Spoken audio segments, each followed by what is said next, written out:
एक सेठ था। उसके 7 बेटे थे। उन 7 में 6 का विवाह हो चुका था। अब 7वें बेटे का विवाह हुआ।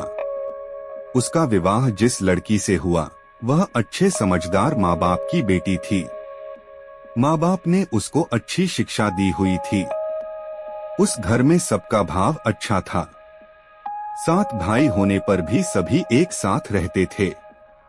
एक विलक्षण बात यह थी कि स्त्रियां ही घर की रसोई बनाती थीं। कोई रसोइया नहीं था। स्त्रियां स्वयं रसोई बनाती हैं तो वे पति पुत्र सास ससुर आदि को प्रेम से भोजन कराती हैं। परंतु रसोइया रसोई बनाता है तो वह मजदूरी करता है। दूसरा न खाए अथवा कम खाए तो सोचता है कि रोटी थोड़ी बनानी पड़ेगी, आफत मिटी। घर में 6 जेठानियां थीं और सुबह शाम बारी बारी से रसोई बनाया करती थीं। हर एक जेठानी की 3 दिन में बारी आया करती थी, परंतु उनमें खटपट रहती थी। कोई बीमार हो जाए तो दूसरी कहती कि मेरी बारी में तूने रसोई नहीं बनाई, फिर तेरी बारी में मैं क्यों बनाऊं। छोटी बहू आई तो उसके भीतर बहुत उत्साह था। वह एक दिन स्नान करके शुद्ध वस्त्र पहनकर पहले ही रसोई में जा बैठी। जेठानी ने देखा तो कहा कि बहू, तू रसोई क्यों बनाती है? रसोई बनाने के लिए हम कम हैं क्या? फिर भी छोटी बहू ने बड़े प्रेम से रसोई बनाई और सबको भोजन कराया। सब बड़े प्रसन्न हुए कि आज छोटी बहू ने बहुत बढ़िया रसोई बनाई। सभी भाइयों के अलग अलग कमरे थे। दिन में सास छोटी बहू के कमरे में गई और उससे कहा कि बहू, तू सबसे छोटी है, इसलिए सब तेरे से लाड़ प्यार रखते हैं। तू रसोई क्यों बनाती है? तेरी 6 जेठानियां हैं। छोटी बहू बोली, माँ जी, कोई भूखा अतिथि घर आ जाए तो उसको आप अन्न क्यों देते हो? सास बोली, बहू, इससे बड़ा पुण्य होता है। घर में कोई भूखा आ जाए तो उसको भोजन कराना गृहस्थ का खास धर्म है। उसको तृप्ति होती है, सुख मिलता है तो देने वाले को पुण्य होता है।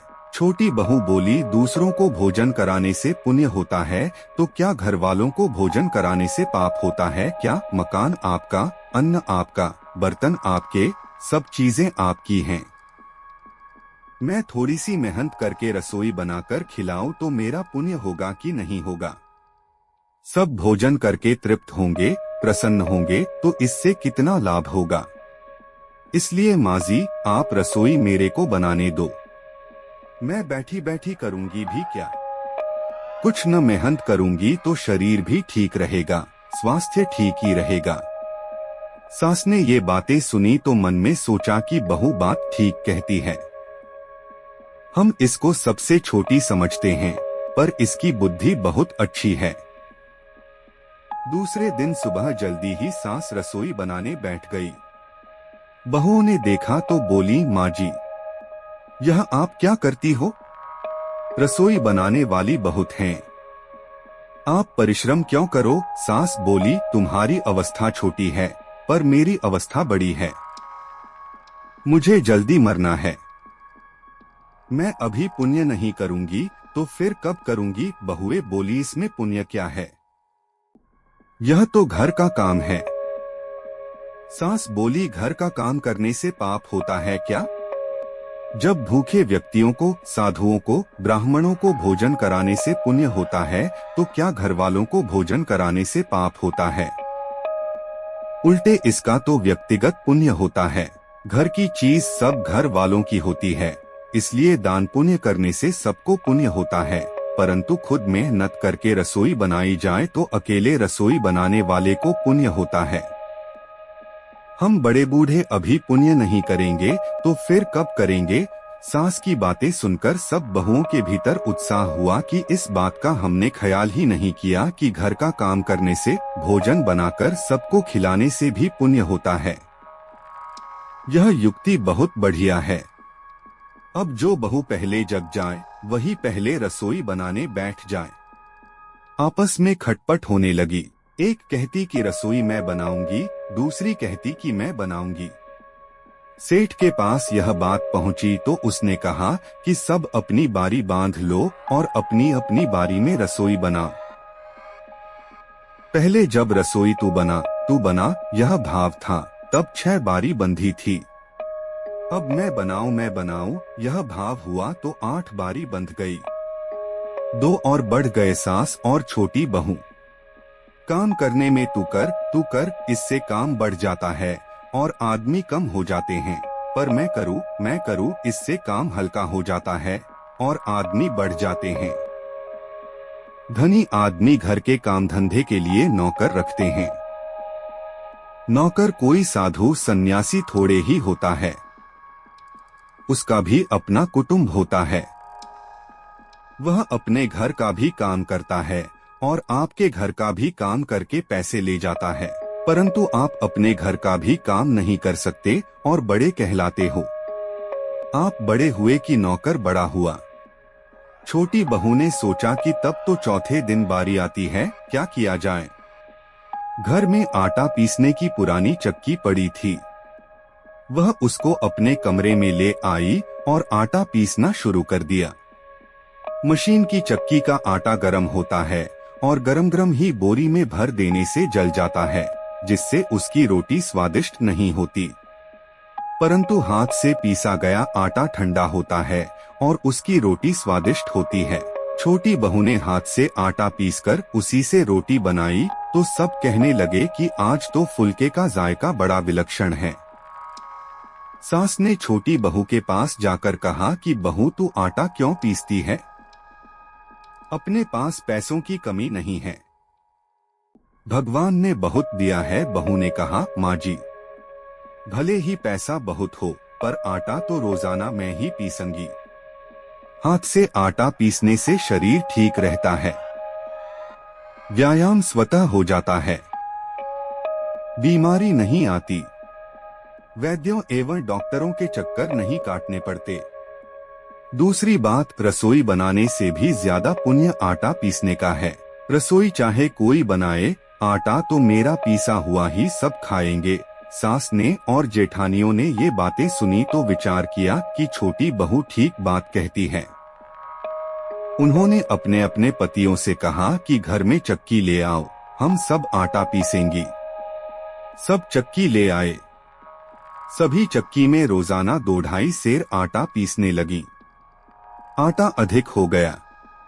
अब अधिक आटे का क्या करें? छोटी बहू ने कहा कि अपनी दुकान में आटे की बिक्री कर दो।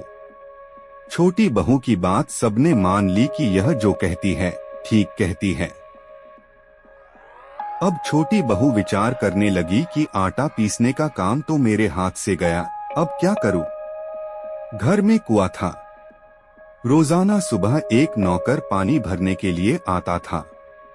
छोटी बहू ने सुबह जल्दी उठकर स्नान करके कुएं से सब बर्तनों में पानी भर दिया। नौकर आया तो उसने देखा कि सब बर्तनों में पानी भरा हुआ है। वह बैठ गया। सेठ आया तो बोला कि बैठा क्यों है, पानी क्यों नहीं भरता? नौकर बोला, आप देखो सब पानी पहले से ही भरा हुआ है, मैं क्या करूं? सेठ बोला कि पता लगाओ पानी किसने भरा। सास ने छोटी बहू के पास जाकर कहा, बहू पानी तूने भरा? बहू बोली, माँ जी आप चुप रहो, बोलो मत, आपके बोलने से मेरी कमाई चली जाती है। आपने वैशाख महात्म्य सुना है कि नहीं? वैशाख के महीने में पानी पिलाने का बड़ा महात्म्य है। पानी पिलाने का जितना पुण्य है उतना अन्न देने का नहीं है, क्योंकि अन्न तो दिन में 1-2 बार खाते हैं, पर पानी दिन में कई बार पीते हैं। पानी से स्नान करते हैं, कुल्ला करते हैं, हाथ पैर धोते हैं, पानी ज्यादा काम में आता है। दूसरे दिन सास जल्दी उठकर कुएं पर चली गई और पानी खींचने लगी। दूसरी बहू ने देखा तो बोली, माँ जी यह आप क्या करती हो? लोगों में हमारा मुंह काला होगा कि घर में इतनी बहुएं बैठी हैं और सास पानी भरती है। सास बोली, बूढ़ों को तो जल्दी मरना है, इसलिए उनको पहले काम करके पुण्य कमाना चाहिए। तुम लोग तो पीछे भी कर लोगी। अब सब बहुओं ने भी पानी भरना शुरू कर दिया। सेठ ने देखा तो कहा कि नौकर निकम्मा बैठा है, इसको छुट्टी दे दो। यह बात छोटी बहू ने सुनी तो वह सास के पास गई और बोली, मेरी प्रार्थना सुनो, पिताजी से कहो कि नौकर को छुट्टी न दें। यह गृहस्थी आदमी है, बेचारे की कमाई होती है, इसको छुट्टी न देकर दूसरे काम में लगा दें। इस बात का सास पर असर पड़ा कि छोटी बहू का कितना अच्छा भाव है, यह कितनी समझदार है। अब छोटी बहू ने विचार किया कि रसोई भी सब बनाने लगी, आटा भी सब पीसने लगी, पानी भी सब भरने लगी, अब मैं क्या करूं? घर में जूठे बर्तन मांजने के लिए एक नौकरानी आया करती थी। छोटी बहू राख लेकर कोने में बैठ गई और अपने सब बर्तन मांज दिए। नौकरानी दूर बैठी थी। सास ने देखा तो बोली, बहू विचार तो कर, बर्तन मांजने से तेरा गहना घिस जाएगा, कपड़े खराब हो जाएंगे, फायदा क्या होगा? छोटी बहू बोली, माँ जी ऐसी बात नहीं है, आप चुप रहो। सास बोली, बता तो सही क्या बात है? बहू बोली, माँ जी जूठन उठाने का बड़ा महात्म्य है, आपने महाभारत में कथा नहीं सुनी? पांडवों ने यज्ञ किया तो सबसे पहले भगवान श्री कृष्ण का पूजन हुआ। उन्हीं भगवान श्री कृष्ण ने सबकी जूठी पत्तलें उठाने का काम किया। जितना छोटा काम होता है उतना ही उसको करने का ज्यादा महात्म्य होता है। अगर जूठन उठाने का ज्यादा महात्म्य नहीं होता तो भगवान यह काम क्यों करते? दूसरे दिन सास बर्तन मांजने के लिए बैठ गई तो छोटी बहू ने कहा, माँ जी मेरी बात सुनो, इस थाली कटोरी गिलास पर तो मेरा हक लगता है क्योंकि ये मेरे पतिदेव के हैं, आठ इनको मैं मांजूंगी। सास बोली, जा तेरा पति पीछे है, मेरा बेटा पहले है, इसलिए मैं मांजूंगी। इस तरह बर्तन मांजने के लिए खटपट होने लगी। आखिर सब बहुओं ने बर्तन मांजने शुरू कर दिए। छोटी बहू विचार करने लगी कि अब मैं क्या काम करूं। सुबह रोजाना झाड़ू लगाने के लिए नौकर आया करता था। छोटी बहू ने सुबह जल्दी उठकर सब जगह झाड़ू लगा दिया। नौकर ने आकर देखा कि सब जगह झाड़ू लगा हुआ है तो वह बैठ गया। सास छोटी बहू के पास गई और बोली कि झाड़ू तूने लगाया है क्या? छोटी बहू बोली, माँ जी आप चुप रहो, बोलो मत, आप बोलती हो तो मेरे हाथ से काम चला जाता है। सास ने कहा, झाड़ू देने का काम तो नौकर का है, तू झाड़ू क्यों देती है? छोटी बहू ने कहा, माँ जी आपने रामायण नहीं सुनी क्या? वन में बड़े बड़े ऋषि मुनि रहते थे, पर भगवान उनकी कुटिया में न जाकर पहले शबरी की कुटिया में गए। कारण क्या था? शबरी रोजाना रात में झाड़ देती थी, आने जाने का रास्ता साफ करती थी, जिससे ऋषि मुनियों के पैर में कंकड़ न चुभें। इसलिए इस सेवा का बड़ा महात्म्य है। सास ने देखा कि यह छोटी बहू सबको लूट लेगी, यह सबका पुण्य अकेले ले लेती है। अब सास ने और सब बहुओं ने झाड़ू लगाना शुरू कर दिया। जिस घर में सबका आपस में प्रेम होता है वहां लक्ष्मी बढ़ती है। जिस घर में कलह होता है वहां निर्धनता आ जाती है। जहां सुमति तहां संपत्ति नाना, जहां कुमति तहां विपत्ति निदाना। मानस सुंदरकांड। सेठ की दुकान में अधिक धन पैदा होने लगा। सेठ ने सोचा कि स्त्रियों के पास भी अधिक धन आना चाहिए। उसने घर की सब स्त्रियों के लिए गहने बनवा दिए। गहना स्त्रियों का धन होता है जिसमें पति का भी हक नहीं लगता। अब छोटी बहू ससुर से मिले गहने लेकर बड़ी जेठानी के पास गई और बोली कि आपके लड़का लड़की हैं, उनका विवाह करोगी तो गहना बनवाना पड़ेगा। मेरे तो अभी कोई लड़का लड़की है नहीं, इसलिए इन गहनों का मैं क्या करूंगी? मेरे माता पिता ने मेरे को खूब गहने दिए हैं, वे सब मेरे पास तिजोरी में पड़े हैं। सास ने देखा तो छोटी बहू के पास जाकर बोली, बहू यह तुम क्या करती हो? तेरे ससुर ने सबको गहने दिए हैं। छोटी बहू बोली, माँ जी आप चुप रहा करो, आपको कोई बात कहना तो गांव में हल्ला करना है। काम धंधा करने से पुण्य होता है तो क्या दान करने से पाप होता है। वस्तु देने का तो बड़ा पुण्य होता है। सास को बहू की बात लग गई।